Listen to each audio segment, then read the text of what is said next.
बोल के लब आजाद है तेरे, बोल ज़बां अब तक तेरी है, तेरा सुतमा जिस्म है तेरा, बोल के जा अब तक तेरी है। देख के आहन घर की दुकान में, तुंद है शोले सुर्ख है आहन, खुलने लगे कुफलों के दहाने, फैला हर एक जंजीर का दामन। बोल ये थोड़ा वक्त बहुत है, जिस्म ज़बां की मौत से पहले, बोल कि सच जिंदा है अब तक, बोल जो कुछ कहना है कह ले।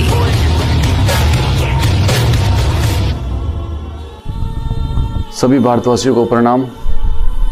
एक मिसाल है आसमान से गिरा खजूर में अटका। 6-7 साल तक अनिल राव की पीड़ाएं सहते सहते आखिर उस दरवाजे पर जा पहुंचे जहां पर हर आंदोलनकारी या मैं कहूं कि किसी भी सत्य को बोलने वाले या सत्य के साथ चलने वाले का पड़ाव वहाँ हो ही जाता है। मैं सत्यवादी की श्रेणी में नहीं आता, लेकिन निश्चित तौर पर मेरे गुरुजी सत्यवादी हैं और उसी नाते मैं सत्यवादी का शिष्य हूँ, उनका वंशज हूँ, उनका पुत्र हूँ। अनिल राव के तमाम षड्यंत्रों साजिशों के चलते हुए हम जेल पहुँचे, हिसार जेल। उस वक्त एम्बुलेंस में थे और अगर मैं कहूँ कि मेरी जीभ और आंखों के सिवाय शरीर का कोई भी अंग मेरा और मेरे साथियों का काम नहीं कर रहा था। शरीर के हर भाग पर लाठियों के निशान थे। इसके लिए एक बहुत सिंपल सी बात है, उसका जिक्र मुझे करना पड़ता है, समझ में सभी को पहले से पता होती है वो कि एक लाठी एक बार में एक निशान करती है। बहुत कम होता है कि आपकी दोनों टांगे इकट्ठी हो तो एक लाठी से 2 निशान हो जाएंगे। अब निशान इतने थे, अगर निशान भी गिने तो लाठियों की गिनती से रूह कांप जाती है। इतनी लाठियां क्यों मारी? बहुत क्रोधित था या बहुत महत्वाकांक्षी? एक तानाशाह, एक क्रूर अधिकारी के चलते हम जेल में पहुंचे। रात के 9:30 बजे का समय हो चुका था। पहले भी मैं कई बार बता चुका हूं कि डॉक्टर जो चिकित्सा अधिकारी जेल में थे, उन्होंने हमें जेल में लेने से मना कर दिया कि वो हमें नहीं ले सकते, हमें रेफ़र करना होगा पीजीआई रोहतक या पीजीआई चंडीगढ़, क्योंकि हमारी जो स्थिति थी वो उनके हिसाब से बहुत ज़्यादा गंभीर थी, ऐसा डॉक्टर का कहना था। लेकिन आईजी अनिल राव जी की पहुंच और दबाव के चलते हम जेल में एंटर कर चुके थे। सीधी हमारी एम्बुलेंस बिना किसी उसके हॉस्पिटल के गेट के सामने पहुंची तो वहाँ व्हील चेयर जैसी छोटी सी सुविधा भी मुहैया नहीं थी। जो हमारे वहाँ हमसे पहले जो अन्य मुकदमों में, अन्य केसों में जो हमारे बंदी भाई थे, उन्होंने हमें गोदियों में या हाथों की मदद से उन्होंने हमें उतारा। अब मैं पहले भी बता चुका हूँ कि सिर से पांव तक घाव थे और फिर उसके बाद अगर व्हील चेयर भी ना हो, स्ट्रेचर भी ना हो और कुछ साथी मेरे मित्र हैं, मैं उनका आदर करता हूँ, उन जैसी भी स्थिति थी उन्होंने अपने शरीर से हमारी मदद की।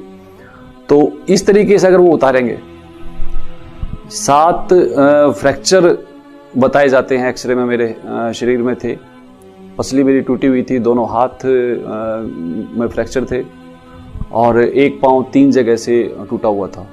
ऐसी स्थिति में अगर कोई आपको गोदी में उठाए और वो भी बहुत ज़्यादा बलवान ना हो, बहुत ज़्यादा ताकतवर ना हो, तकरीबन घिसटते हुए हम एक ऐसी जगह पहुँचे जिसको जेल का हॉस्पिटल कहा जाता है।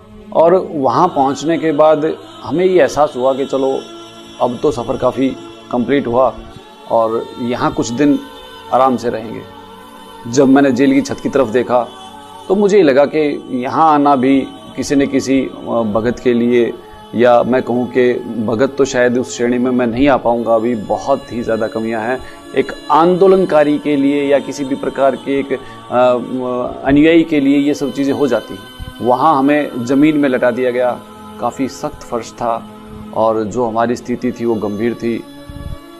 तो वहाँ अचानक एक पुलिसकर्मी आया और उसने कहा कि कोई भी किसी को अगर पेशाब इत्यादि करना है तो वो उठ के चल के बाथरूम में जाएगा, यहाँ पर ऐसे नहीं कर सकते। क्योंकि इससे पहले हॉस्पिटल में मैं अपने भगत साथियों की मदद से बोतल जैसे चीज़ को यूज़ करके, अभी मैं कैमरे के सामने इन बातों को कर रहा हूँ तो क्योंकि ये सब चीज़ें एक स्थिति को दिखाने के लिए ज़रूरी हैं।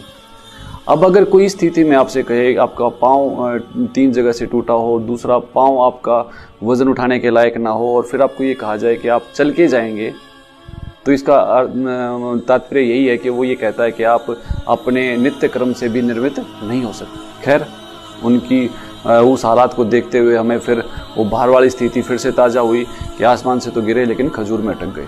स्थिति गंभीर थी। एक वो जो बंदी भाई हमें गोदी उठा के लेके आया था, उसने कहा कि कल सुबह तुम्हारा मुलाहिजा होगा। ये कुछ उर्दू के लफ्ज़ जो जेल में रूटीन में जिनका प्रयोग किया जाता है, मैं आपके सामने प्रयोग करूँगा। मुलाहिजा होता है सुपरिटेंडेंट के सामने पेश होकर अपने आप का उसके समक्ष पेश होना दरबार में। अब जेल के बारे में थोड़ी सी मैं जानकारी और दे दूं जिससे भूमिका बनेगी और मेरी बात आपको आसानी से समझ में आएगी। जेल एक ऐसा स्थान है, हिसार जेल पार्ट 1, कि जो भारत से अलग है और वो 85 एकड़ का एक जो भूभाग है उस पर एक तानाशाह है जिसके ऊपर भारत का कोई कानून काम नहीं करता, जिसके ऊपर भारत का कोई अधिकारी काम नहीं करता, या उन सब की मिली भगत से वो ऐसा करता है। इन दोनों में से कुछ ना कुछ तो है कि वहां जो भी कुछ है या उस वक्त जो भी कुछ था तो उसका नाम शमशेर दैया था। अब एक सुपरिटेंडेंट का तानाशाह होना, आपको भी लगेगा कि इतना छोटा अधिकारी इस प्रकार की बातें नहीं कर सकता, इस प्रकार के अधिकार उसके पास नहीं होते, लेकिन ये सत्य है। इसका गवाह सिर्फ मैं नहीं, हर वो आम व्यक्ति है जो कभी ना कभी किसी न किसी रूप में शमशेर दैया की जेल में रहा है। वो व्यक्ति कितना ज्यादा खतरनाक है, वो जब चलता है तो उसके आगे आंधी चलती है उसके बॉडीगार्ड्स की, उसके सिपाहियों की, और जब वो कहीं घुसता है और अचानक किसी को नहीं पता कि वो आ रहा है तो उस पर कितने लठ पड़ते हैं। मतलब मैंने उसके दबाव में लोगों की कोशिश दीवारों में से निकलने की हो जाती है। इतने भयभीत होते हैं उसकी जेल में कि आप सोच नहीं सकते। जेल में जो व्यक्ति हैं उनके प्रति भी हो सकता है आपके भाव बहुत ज़्यादा खतरनाक हों कि जेल में जाने वाला हर व्यक्ति बुरा होता है। जेल में 2 सेगमेंट हैं। एक तो होता है कन्विक्टेड, जिसको जो दोषी साबित हो चुका है। एक होता है आरोपी। आरोपी वो व्यक्ति होता है जिस पर अभी अंडर ट्रायल है, अभी मुकदमा चल रहा होता है, वो दोषी है या नहीं इसका निर्णय शेष है। और अक्सर ऐसा होता है अगर आरोपी 100 हैं तो उनमें से तकरीबन 40 या 30 ही दोषी होते हैं। पुलिस ज्यादा से ज्यादा संख्या में लोगों को आरोपी बना के जेल भेज देती है। अब आप खुद सोचें कि जिस व्यक्ति ने जीवन में कोई अपराध ना किया हो, पुलिस की गलती की वजह से, पुलिस की गलत इन्वेस्टिगेशन की वजह से वो जेल में आ गया, और वो जेल में आ गया दैया की में, और वहां वो इतना अन्यायी कि अगर आप खाना भी खा रहे हैं और दैया आ गया तो मतलब आप निगल जाओ सब कुछ जो आपके सामने रखा है और आप वैसे हो जाओ जैसे कोरिया का एक बहुत ही खतरनाक तानाशाह है, उसका बड़ा मुश्किल सा नाम है, नाम मुझे नहीं पता, लेकिन वो बहुत खतरनाक है। किम जोंग हुन के नाम से हो सकता है, मेरा उच्चारण पर्टिकुलर ना हो, मैं उस देश के बारे में बहुत ज़्यादा नहीं जानता, लेकिन उसके विषय में मैं टीवी में बहुत ज़्यादा देखता हूँ और बहुत ज़्यादा खतरनाक है। लेकिन जब आप दैया की गाथाएं सुनेंगे तो किम जोंग हुन को भूल जाएं। उसके मन में किसी भी प्रकार की किसी के लिए कोई दया भाव नहीं है, चाहे वो किसी भी हालात में क्यों ना, वो कितना ही गरीब है, चाहे वो कितना भी है। तानाशाह निश्चित तौर पर बेईमान होगा। तो तानाशाही की तो मैंने बताई, जिस व्यक्ति पे कोई भारत का कानून काम ना करता हो, जो खुद में एक कानून हो। इसके साथ मैं भी जोड़ देता हूँ इस कानून के साथ कि कल की मेरी तारीख थी जो जेल में मुझे जाना पड़ता है, तो उसके लिए दैया के आदेश आए कि किसी की जेब में 500 रुपए से ज्यादा नहीं होने चाहिए। आज जब हम जमानत पर हैं, जब हमारे ऊपर किसी प्रकार का सुपरिटेंडेंट का कोई अधिकार नहीं है, तब वो हमारे लिए आदेश पारित करता है कि आपकी जेब में 500 रुपए से ज्यादा रुपए नहीं होने चाहिए। क्या कोई जगह ऐसी होती है जहां इंडियन करेंसी बैन हो? वो व्यक्ति इंडियन करेंसी को बैन करने की ताकत रखता है और वो हमेशा बैन करता है। इसी बैन के चलते जब हम जेल में गए थे तो वहां भारतीय नोट काम नहीं करते थे। अगर कभी आपको मिला, एक फोटोग्राफ होता है, उस पर 20 रुपए की मोहर लगी होती है और नीचे शमशेर दैया के सिग्नेचर होते थे। ये कितना बड़ा जुर्म है। आप किसी अगर जानकार से पूछोगे कि 20 रुपए के अपने 100 रुपए के अपने नोट उसके जेल में जारी होते थे, उसकी अपनी करेंसी चलती है वहां। आज नहीं है, हम जब गए तब थी वो। हमने जो वहां मेरे साथियों ने जिस प्रकार से साहस किया और उसको बंद करवाया, उस अन्याय का सामना किया, वो एक अलग स्टोरी है। लेकिन जिस आदमी का वहां सिक्का चलता था, और सिक्का छोड़िए मित्रों, जिसके वहां नोट चलते थे, हम उसकी जेल में पहुंचे। उसकी जेल में पहुंचे तो वहां उसके बेईमानी के अलग अलग तरीके हैं, अलग अलग तरीके। जैसे हम बहुत बीमार थे, हमारे लिए बेड अनिवार्य होने चाहिए, होते हैं, और हमारे लिए ही जेल के बेड होते हैं। उस जेल के हॉस्पिटल में तकरीबन 30 से 40 बेड हैं, आज भी हैं। लेकिन मुझे और मेरे साथी भक्तों को एक भी बेड अलाउ नहीं हुआ। क्यों?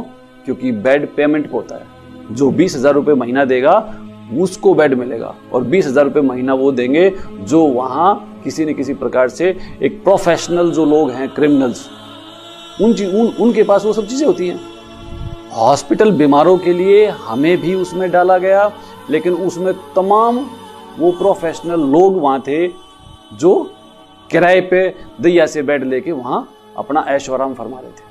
अब पहले दिन हम पहुंचे, हमारी वो स्थिति, हमारी क्या मानसिकता, हम भक्ति करते हुए लोग, और इस स्थिति में जेल में पहुंचे, और उनके बीच में जब हमें रखा और इस तरह के आदेश पारित किए, तो बड़े भयभीत, एक भयानक स्थिति से हमारा सामना हुआ। अब लघु शंका के लिए भी जाना अनिवार्य था, और जेल के आदेश का पालन करना भी अनिवार्य था। तो जब मैं उठ के चला तो टूटे हुए पांव से, ना तो मैं घुटनों के बल चलने के योग्य था, ना मैं कोहनियों के बल चलने के योग्य था। और मैं एक बार खड़े होने का मैंने साहस किया तो बहुत जोर से एक आवाज आई, धड़ाम। मित्रों, वो आवाज मेरे अपने उस शरीर की थी जो पुलिस की लाठियों की बर्बरता से चलते हुए चूर चूर हो चुका था। वहां मेरे से अलग मेरे 7 साथी और थे जो मुझे, हम बहुत अच्छे मित्र रहे आपस में, हम एक दूसरे से परिचित है, जो मुझे चाहते थे कि मुझे उठाएं, लेकिन वो मुझसे भी ज्यादा गंभीर रूप से घायल थे। जब मैंने उनकी तरफ देखा तो उन सब की आंखों में लाचारी के आंसू थे, वो उठाने में सक्षम नहीं थे। खैर, मेरे पास भगवान है, मेरे पास गुरु जी हैं, उनकी तो कितनी भी प्रशंसा करें वो कम है। उस भगवान ने मदद की तो जहां से मैं खड़ा हुआ था वापस उसी स्थान पर मैं पहुंचा। रात पूरी की, सुबह एकदम हमें हॉस्पिटल से निकाल के एक अलग पार्ट था हॉस्पिटल का, जिसमें पहले से हमारे साथी भगत जो हमसे पहले आए थे और वो भी इंजर्ड थे, तकरीबन 100 से ऊपर थे, वो हमें भी वहां भेज दिया गया। एक राहत तो ये हुई कम से कम कि उन क्रिमिनल्स के बीच में जहां हमें बहुत, हम मतलब मैं क्या कहूँ, वहां वो सुल्फा पी रहे थे, वहां वो अफीम खा रहे थे, मतलब शराब नहीं थी वहां, लेकिन और कोई कमी भी नहीं थी। उनके बीच से मैं अपने परिवार के बीच आया। वो एक ऐसा कमरा था जिस कमरे की कैपेसिटी, अगर हम बहुत ज्यादा तंग होके भी सोएं तो 40 से 45 से ऊपर नहीं हो सकता, और उसमें हम 170-80 के आसपास थे। हम लेटे हुए थे, मेरे साथ मेरे दूसरे जो घायल साथी थे वो लेटे हुए थे। हमारा करवट लेने का तरीका ये था कि अगर मेरे साथी का और मेरा एक ही करवट, यानी कि आमने सामने मुंह हो जाता, तो उसका सांस मेरे सांस में, यानी कि उसका नाक मेरे नाक के साथ, यानी कि वो जो सांस छोड़ते वो मुझे लेना पड़ता और मैं जो छोड़ता वो उनको लेना पड़ता। इसलिए हम ऐसे एडजस्ट करते थे कि हम एक दूसरे की तरफ हमारी पीठ रहे, और सिर्फ इतनी ही जगह थी कि हम एक ही करवट यूं टेढ़े सो सकते। घायल की बात को मैं बार बार नहीं कहना चाहता, हॉस्पिटल में थे तो सभी घायल थे, और सभी मेरे साथी भगत मुझसे ज्यादा घायल थे, और इतनी भीड़ में उनके साथ रहना, हमारी उंगलियां फ्रैक्चर के कारण सूज चुकी थी, मतलब इतने सक्षम नहीं थे कि इनसे हम अपने बटन बंद कर सकें, और सबका यही हाल था, कोई भी किसी की मदद करने की स्थिति में नहीं था। लेकिन फिर भी एक उम्मीद थी कि एक हॉस्पिटल नाम है इस जगह का, तो यहाँ कोई ना कोई हमारे साथ इलाज होगा। लेकिन तानाशाह शमशेर दैया के हुक्म के चलते हमारे साथ इलाज जैसी कोई प्रक्रिया नहीं हुई। उस प्रक्रिया में ना तो हमें कोई दवाई दी गई, ना हमसे किसी ने पूछा। डॉक्टर फॉर्मेलिटी करने के लिए एक बार हमारे बीच से निकलने का रास्ता बनाता था, उससे पहले 3 उसके बॉडीगार्ड आते थे, कहते डॉक्टर आ रहे हैं, डॉक्टर आ रहे हैं। हम बड़े खुश हो जाते, कोशिश करते उठ के बैठ जाएं, तो हमारे उठ के बैठने से उनके लिए रास्ता बन जाता था, और उस रास्ते से वो निकल के जाते तो हम ये उम्मीद करते कि वो हमारा कोई हालचाल पूछेंगे, हमें कोई दवाई देंगे। मेरे एक साथी भगत का कान बहुत ज़्यादा दर्द कर रहा था। पुलिस ने उसको इतने थप्पड़ मारे, उसके कान का पर्दा फट गया, उसमें से मवाद और खून का बहुत बुरा हाल था। मैंने डॉक्टर से रिक्वेस्ट की कि डॉक्टर साहब हमें बहुत ज़्यादा दवाई की ज़रूरत नहीं, लेकिन मेरे इस भगत मित्र के साथ इसके कान का पर्दा फट चुका है, आप ये बहुत ज़्यादा तड़फता है, ये रात को सो नहीं पाता, आप प्लीज़ इसको कोई दवाई दें। तो उसके लिए उस चिकित्सा अधिकारी के वचन थे मित्रों, इससे ज़्यादा मैं क्या कहूँ, कि उन्होंने कहा कोई बात नहीं, कान में 2 पर्दे होते हैं, एक फट गया तो एक बाकी है। ये चिकित्सा अधिकारी का हमारे इलाज का तरीका था। हमारे एक और साथी थे जिनका नाम अनूप जी था, गांव बरहाना से थे। वो बहुत ज़्यादा डिप्रेशन में थे। उनको जो मैंने एक शब्द यूज़ किया था मुलाहजा, मैं उस पर दोबारा आता हूँ। मुलाहजा होता है उसके सामने पेश होना। तो जो मेरे दूसरे साथी भगत थे जो बहुत ज़्यादा इंजर्ड थे, वो जैसे ही जेल में आते ही सबसे पहला पार्ट होता है जिसको बोलते हैं ड्योडी। उस ड्योडी में घुसने से पहले चेन बना के पुलिसकर्मी दैया ने खड़े कर रखे थे, और बस से उतरते गए। जिसके हाथ में बेल्ट थी उसने बेल्ट, जिसके हाथ में डंडा था उसके हाथ में डंडा, जिसके पास जूते थे तो जूते की नोक, जिसके पास थप्पड़ मुक्के जो भी वो कर सकते थे, दोनों तरफ से भक्तों के साथ जेल में एंट्री से पहले ये स्वागत किया गया। उसके बाद ड्योडी, जिसका उन्होंने नाम लिया, वहां बैठा दिया गया। और वहां बैठाने के बाद जैसे भेड़ों के झुंड को मतलब कोई कसाई बुरी तरह से तड़फाता है, ऐसे उनके ऊपर टूट पड़े, अपनी अपनी बेल्टें निकाल। भक्तों को समझ में ना आई ये सारी चीजें क्या हैं, लेकिन ये सब दैया का प्रकोप था। उसके बाद वो बाहर निकले। बाहर निकलते ही भक्तों को उल्टा लेटाया गया। उनकी कमर पे 2 पुलिस वाले बैठे, एक ने उसके पांव यूं मोड़े, दूसरे ने उसके कंधे को दबाया, और तीसरे ने पांव के तलवों पर तब तक लाठियां मारी जब तक लाठियां टूट ना जाएं। ये एक ऐसी जगह होती है जिसका आप मेडिकल भी करवाओगे तो संभव नहीं। उसको छोड़ दिया गया। छोड़ते उसे ये कहा गया कि तुरंत दौड़ लगा, अगर दौड़ नहीं लगाएगा तो फिर मारेंगे। विशेष तौर पर हरियाणा के भक्तों को 2-2, 3-3 बार जानबूझकर पीटा, मुर्गा बनाया फिर पीटा, उल्टा लेटाया तब पीटा, खड़े खड़े पीटा। ये सब दैया का प्रकोप सभी भक्तों पे रहा। इसके बारे में आप बहुत सारी दूसरे भक्तों से भी सुनेंगे तो बहुत सारी कहानियां, ये बहुत बड़ी कहानियां हैं जिसमें उनके दर्द, मतलब वो जो अनूप जी के मैं बता रहा था, उनकी वहां पर मतलब उनका पजामा खराब हो गया, इतने भयभीत हो गए, इतने डिप्रेशन में आ गए वो, और उस डिप्रेशन की वजह से वो हमारे साथ हॉस्पिटल में आ गए। और हॉस्पिटल में आने के बाद वो बहुत डिप्रेशन में थे।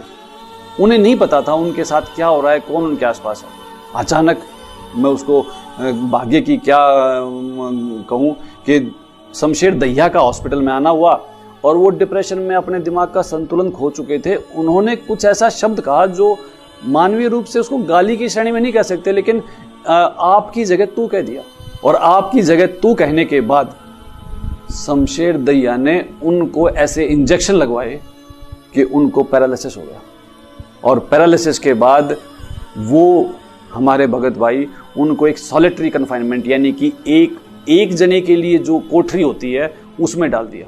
पहले से डिप्रेशन में थे, बहुत हैवी डोज के ऐसे इंजेक्शन, मुझे उनको नहीं पता, वो कोई डॉक्टर भगत आपको शायद डिटेल कर सकता है। वो ऐसे इंजेक्शन उनको लगाए जो बहुत डोज में थे, वो बहुत नशे में रहते थे, और जिससे उनको 3 दिन 4 दिन के बाद पैरालिसिस आ गया। अगर वो सब मेरा परिवार है, मेरे साथी हैं, मेरे भाई हैं, उनके साथ जब ऐसा होता है तो क्या होता है, मतलब वो हमारे लिए कैसी घड़ी थी।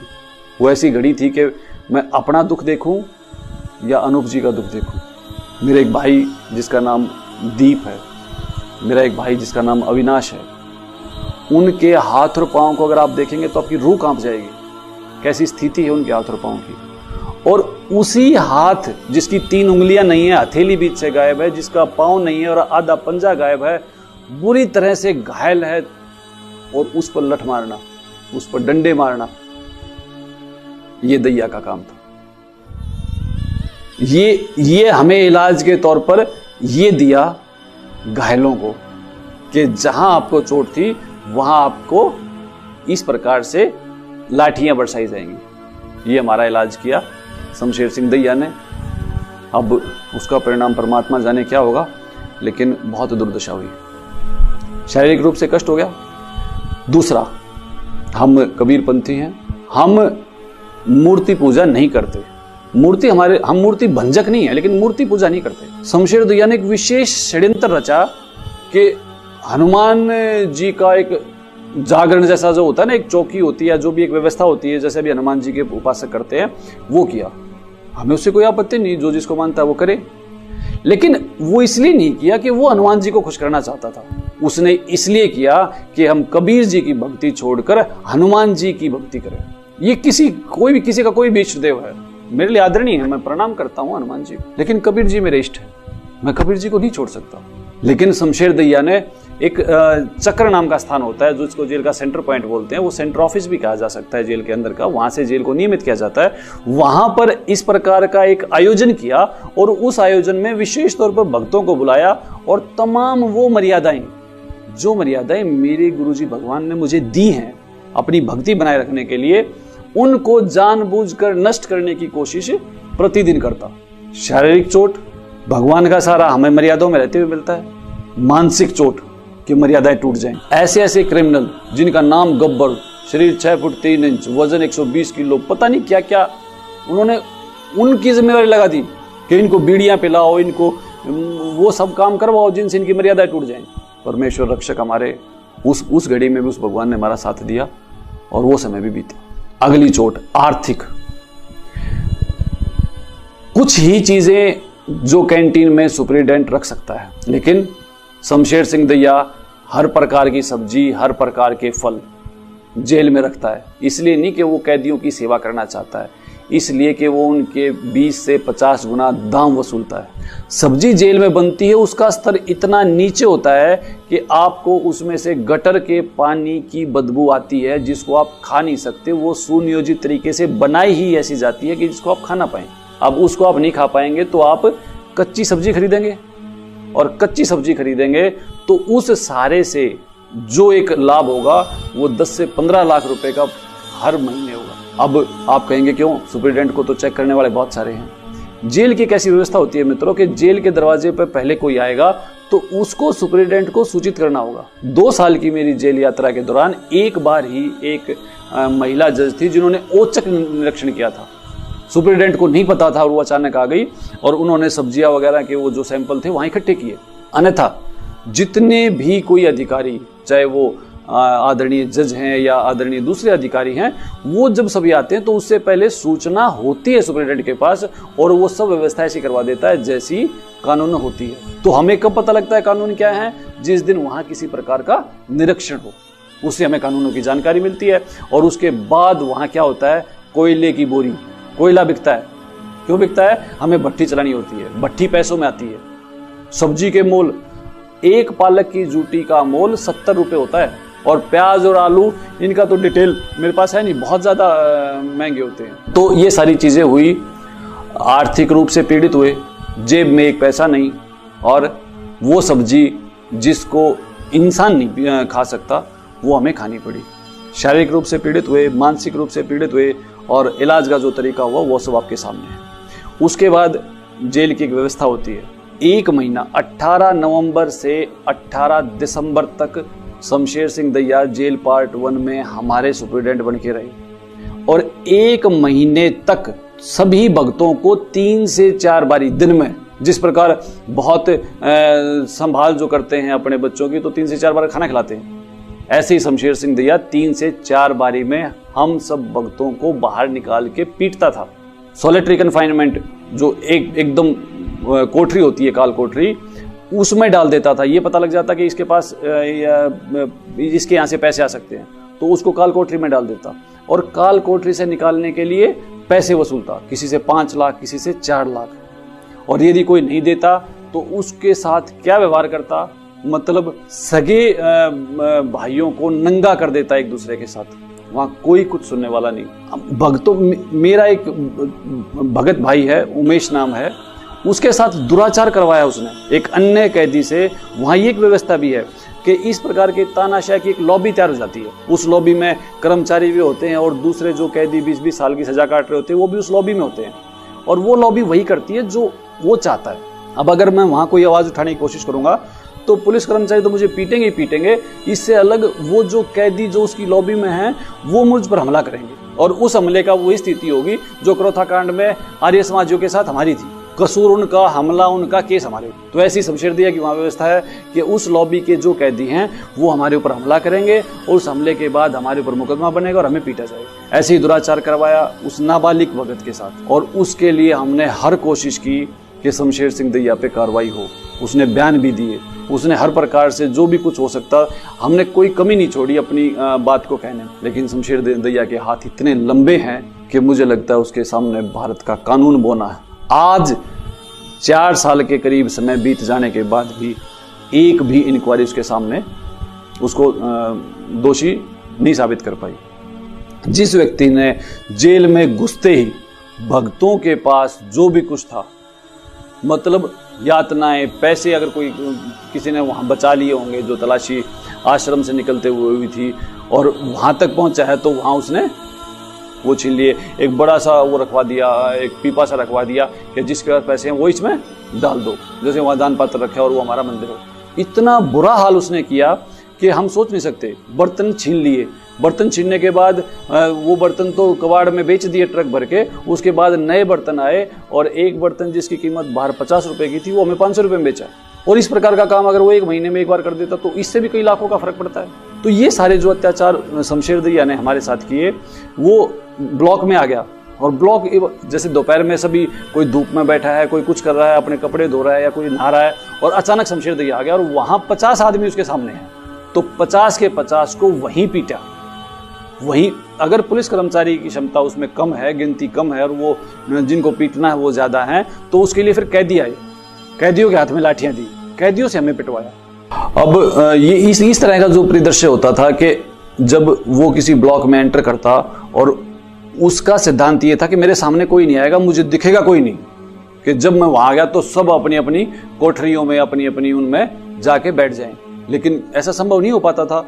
व्यवहारिक तौर पे जो किसी की कोठरी तो दूर है और वो किसी अपने अन्य काम से, कपड़े सुखाने के लिए या किसी दूसरे काम से वहां आया हुआ है, तो उसको तुरंत घेर लिया जाता और वहीं बेल्ट निकाल के इस प्रकार से पिटाई करता। आप मतलब जब कोई पुलिस कर्मचारी किसी को पीटता तो ये उसके हाथ से डंडा लेता और उसको ये कहता ऐसे नहीं मारते, ऐसे मारते हैं, और मारते मारते पसीने में पसीना चूर हो जाता, लेकिन ये मारना बंद नहीं करता। यही सीन जब जो मैंने बताया कि मुलाजा होता है, उसके सामने पेश होते हैं सुपरिटेंडेंट के सामने, तो वहां यही किया इसने। इसके सामने पेश होने का मतलब था इससे पिटाई खाना। इसको हमसे कोई परिचय नहीं लेना था, इसको तो सिर्फ अपने आतंक को साबित करना था कि अगर मैं आतंक साबित करूंगा तो इनके घर से मेरे लिए पैसे आए। डरा कर पैसे लेने का उसका ये तरीका है जिसको मुलाजा कहते हैं। और उसमें वो जब मान लो 50 भगत मुलाजे के लिए गए, तो वो जब इसके पास पहुंचेंगे तो ये तुरंत अपने कर्मचारियों को आदेश देगा और खुद वो बड़े चौड़े बेल्ट होते हैं और वो पट्टे लेके भक्तों को उल्टा लटा लटा के ये बहुत ज्यादा इतनी क्रूरता से मारता है, और खुद सबसे ज्यादा इसलिए मारता है ताकि इसके जो दूसरे कर्मचारी हैं वो उत्साहित रहें। ये किसी अन्याय को सबसे ज्यादा खुद करता है, और खुद करने की इसकी मानसिकता यही है कि अगर ये खुद नहीं करेगा तो दूसरे इसके सबऑर्डिनेट्स हैं वो सिर्फ ये सोचेंगे कि ये हमें, मतलब कहीं ना कहीं आप समझते हैं ना कि खुद अन्याय करने में इसका ज्यादा रोल है। इतना शातिर है कि इसके बॉडीगार्ड इसको 2 मिले हुए हैं। उन 2 बॉडीगार्ड्स को सरकार ने एक ने को विड्रॉ कर लिया, अपने किसी परिचित से गोली चलवाई और दोबारा से बॉडीगार्ड ले लिए।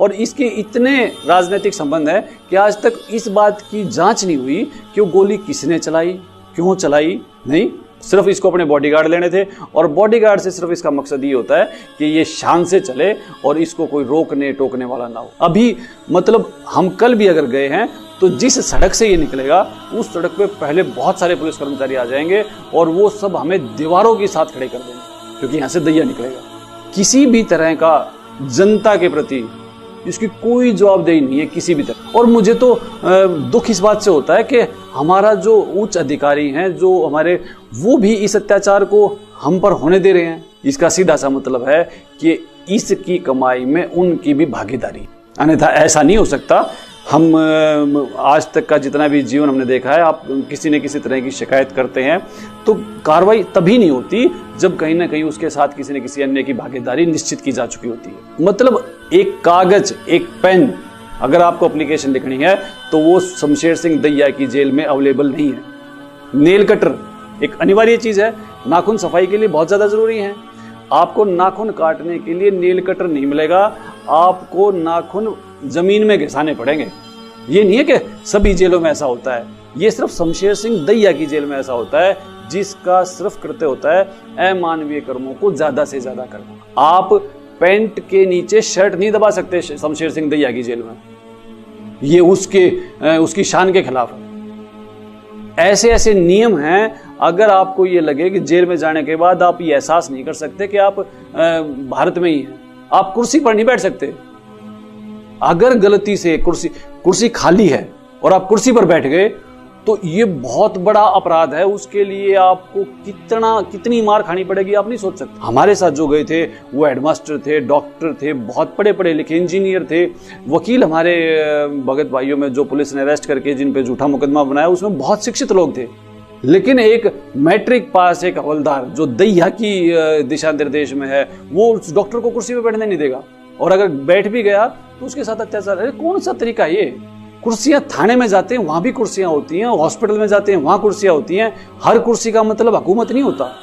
लेकिन नहीं, अपमान करने के लिए हवलदार कुर्सी पर बैठेगा और आरोपी जमीन में बैठेगा।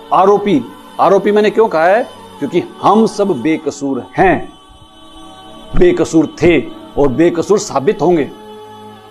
लेकिन उसके बाद भी ये हमारे साथ अमानवीय करते क्यों? सिर्फ इसलिए कि उसकी तानाशाही बरकरार रहे, उसकी शान बरकरार रहे।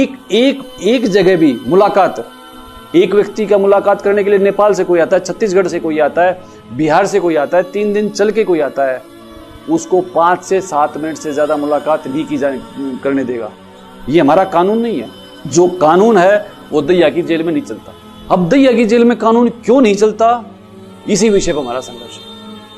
अगर कोई मुलाकात करने आता तो हफ्ते में 2 मुलाकात उसके लिए हैं और उन मुलाकात का समय निश्चित नहीं है।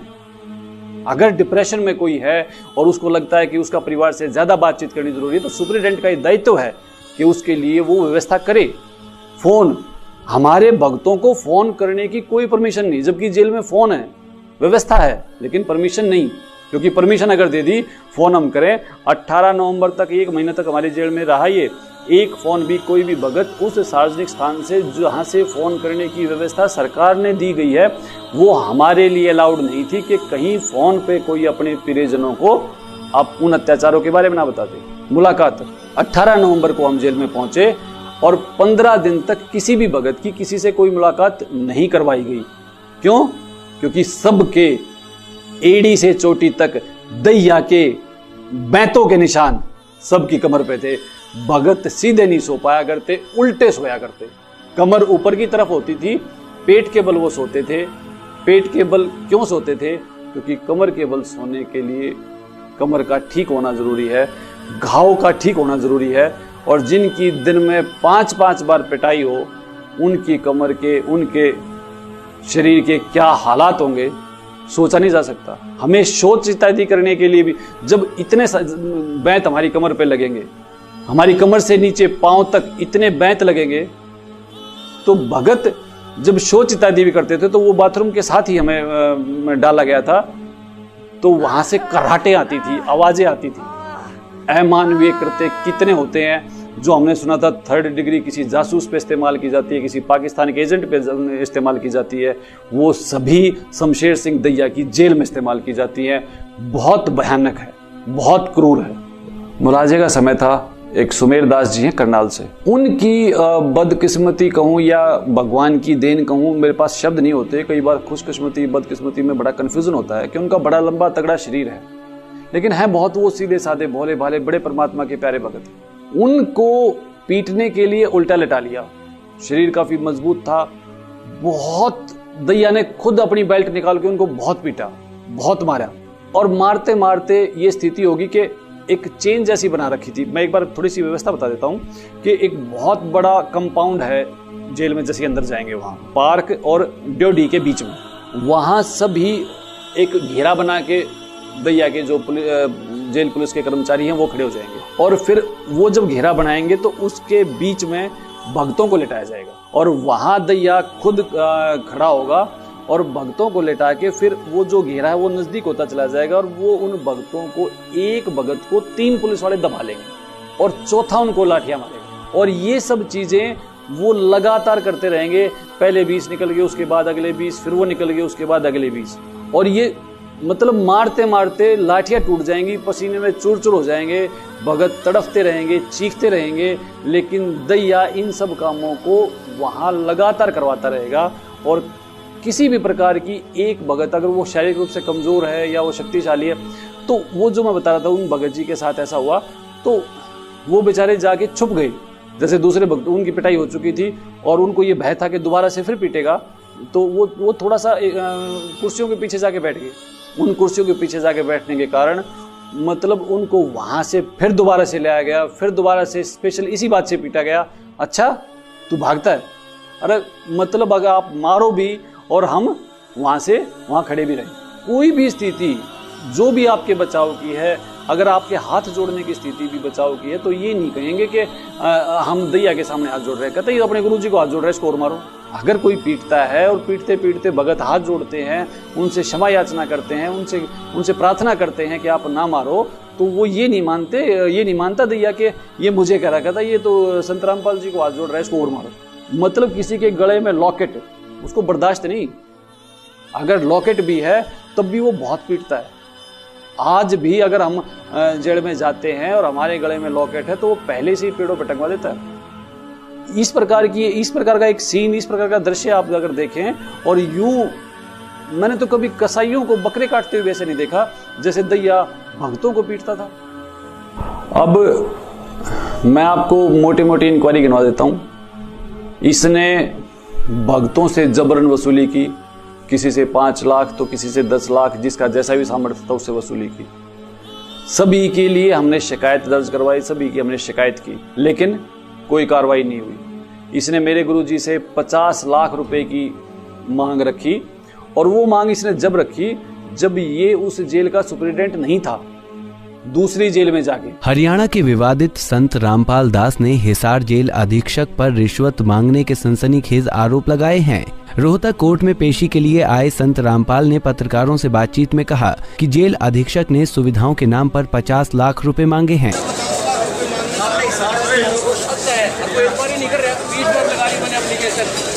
के ऊपर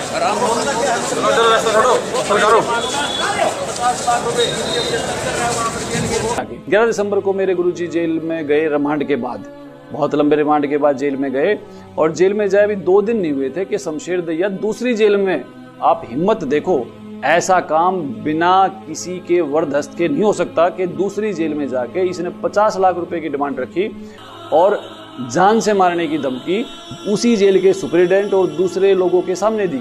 इसके लिए हमने इसकी शिकायत करवाई, इसके लिए हमने हर तरह की कोशिश जो भी हो सकती है कानूनी रूप से सब की, प्रेस मीडिया में भी इस बात को निकाला, लेकिन संभव नहीं। बहुत शिकायतें की, बहुत लेकिन एक इसने एक ऐसा सिस्टम तैयार कर रखा है अपनी नौकरी के दौरान कि इसको ये पता है कि किस किस को मंथली कब कब देने से ये सुरक्षित रहेगा, और इसने ये सभी खाना पूर्ति अपनी समय पे इसलिए करता है ताकि ये तानाशाही अपनी बरकरार रख सके। और 3 या 4 साल में इतनी हमारी शिकायतों के बाद, इतनी हमारी परेशानियों के बाद, इतनी हमारी मारपीट के बाद आज तक कोई कानूनी कार्रवाई नहीं हुई। तो इसका तात्पर्य क्या है? इसका यही है कि शमशेर सिंह दैया पर कोई भी किसी भी प्रकार का भारतीय संविधान या भारतीय उच्च अधिकारी अंकुश नहीं लगा। क्यों नहीं लगाता? क्योंकि उन बातों को वहां तक पहुंचने से पहले ही इसके उच्च अधिकारी उनको दबा देते। जिसके एक वो एनुअल रिपोर्ट होती है जिसमें उसके कैरेक्टर के बारे में बताया जाता है, तो जिसके बारे में किसी भले उच्च अधिकारी ने दैया के बारे में ये लिख दिया कि ये सबसे बुरे कैरेक्टर का आदमी है, जो वो इसकी एनुअल रिपोर्ट होती है उसमें ये लिख दिया कि सबसे बुरे कैरेक्टर का आदमी है, उस बुरे कैरेक्टर के आदमी के अगेंस्ट कोई इन्वेस्टिगेशन नहीं है। बहुत बड़ा भ्रष्टाचार है, बहुत बड़ा घालमेल है, बहुत बड़ी बुराई है, लेकिन हमारा संघर्ष जारी है। और हम अंतिम श्वास तक की कोशिश करते रहेंगे कि इस प्रकार के जितने भी, अब मैं उनको अधिकारी कहूँ या अपराधी कहूँ, मेरे पास शब्द नहीं है, आप खुद चुनाव कीजिए, जितने भी इस प्रकार के दोषी व्यक्ति हैं और वो कुर्सियों पर आसीन हैं, इनके विरुद्ध हमारा ये आंदोलन जारी रहेगा। और हम चाहे किसी भी प्रकार से भारतीय कानून में रहते हुए शमशेर सिंह दैया को सजा दिलवाएं, हम इसमें पहले भी प्रयासरत थे, आज भी प्रयासरत हैं, और जब तक इस मुकाम को हासिल ना कर लें, उसको सजा ना करवा दें, उसको जेल में ना डलवा दें, हम प्रयासरत रहेंगे। धन्यवाद। कहीं दंगे हुए, किसी को मार दिया गया, किसी को जला दिया गया, पड़ोस में किसी औरत पे किसी ने हाथ उठाया और हम चुप रहे। क्यों चुप रहे? क्योंकि बहुत बड़ा सवाल है कि हमारे बोलने से होगा क्या? कौन सुन रहा है? क्या बदल रहा है? तो आज सुनिए, हर नाइंसाफी के खिलाफ, हर जुल्म के खिलाफ, हर इनजस्टिस के खिलाफ आवाज उठानी क्यों जरूरी है, बोलना क्यों जरूरी है। क्योंकि कोई ये समझ सकता है कि हम उस जुल्म के साथ हैं। आपके बोलने से, किसी और के बोलने से वो मुद्दा जिंदा रहता है। और अगर बात इनजस्टिस की है तो उसकी बात तो तब तक होनी चाहिए जब तक कोई ठोस सिस्टम बन न जाए, ताकि वो कभी भी आइंदा से ना हो। इसलिए उस अन्याय के बारे में तब तक बोलते रहना है जब तक कुछ बदल न जाए। It's so important to remember कि आज उसका नंबर है तो कल अपना होगा। जुल्म शुरू हो चुका है तो जंगल की आग की तरह फैलेगा और एक दिन हम भी उसकी लपेट में आएंगे। इसलिए उसको वहां रोकना जरूरी है। सबसे बुरा तब होता है जब किसी के ऊपर नाइंसाफी हमारी आंखों के सामने हो रही हो और हम चुप रहें। तो जब जब नाइंसाफी की बात सुनाई दे, आवाज